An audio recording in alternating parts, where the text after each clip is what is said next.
Mga bro, may bagong balita na naman tayo tungkol sa Philippine Air Force. Ang ating PAF ay naghahanda na magdagdag ng 6 pang A-29B Super Tucano Light Attack Aircraft bilang bahagi ng Additional Closed Air Support Aircraft Acquisition. Ayon sa pinakahuling Procurement Monitoring Report PMR, direktang kinontrata ang project na ito, malamang sa Embraer ng Brazil, at nakapag-release na ng Notice of Award, NOAA, noong December 16, 2024. Ang halaga, 6.5 billion pesos mga bro.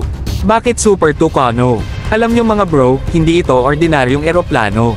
Ang A-29B Super Tucano ay subok na sa mga combat operations sa iba't ibang bansa. Bukod sa pagiging highly maneuverable, napaka-versatile nito, pang close air support, surveillance, at kahit counter-insurgency missions. Ito ang klase ng sasakyan na kayang tapatan ang mas malalaking banta gamit ang precision-guided munitions, rockets, at machine guns. Anong meron sa deal na ito? Ang direct contracting approach ay malaking bentahe para sa PAF. Bukod sa mabilisang proseso, siguradong ang makukuha natin ay talagang swak sa ating mga requirements.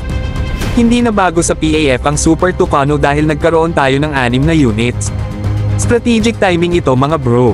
Habang tumitindi ang mga hamon sa seguridad sa rehiyon, hindi lang pang counterinsurgency ang layunin ng acquisition na ito. Pinapalakas nito ang ating territorial defense capabilities, lalo na sa pagsuporta sa mga ground operations ng Philippine Army. Pero hindi lang ito tungkol sa numbers.